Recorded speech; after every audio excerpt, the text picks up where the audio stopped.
மேலே அண்ணாந்து பார்த்த உடனே தெரிகிற ஒரு ஓவியம் மேகம். Oh my god, it's a most beautiful element இந்த ஒரு எர்த்துன்னு சொல்லலாம்.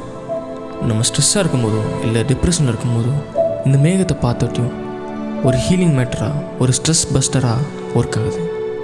சம்டைம்ஸ் மேகத்தை அண்ணாந்து பார்த்துக்கிட்டே இருப்போம். ஏன்னா அது அவ்வளோ அழகாக இருக்கும். நமக்குள்ளே ஏதோ ஒன்று செய்கிற மாதிரி இருக்கும். தட்ஸ் ஆர்ட்டுங்க, ஆர்ட்.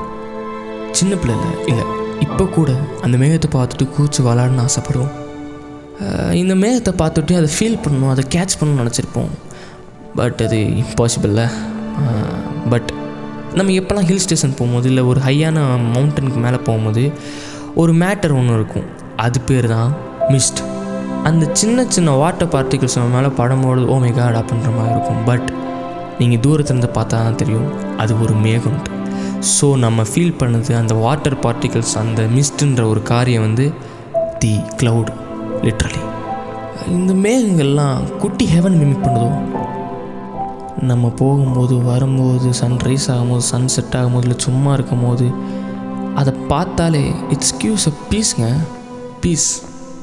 என்னதான் சயின்ஸ் டெக்னாலஜின்னு போயிட்டு இருந்தாலும் இந்த பிரம்மாண்டமான மேகங்கள் எங்கே போகுது எங்கே வருதுன்னு யாருக்குமே தெரியாது. ஆனால் அது போகிற போக்கில் அழகாக நிம்மதியாக போய்கிட்டு வந்துக்கிட்டு மழை கொடுத்து நிழல் கொடுத்து ஏன் பார்க்குற நம்மளுக்கு நிம்மதியும் கொடுக்குது. இந்த மேகங்களுக்கு தெரிஞ்சோ தெரியாமையும் இந்த உலகத்துக்கு யூஸ்ஃபுல்லாக இருக்குது. அதே மாதிரி தான் நீங்களும். There is a specific purpose for every single birth and there is a purpose for you, buddy.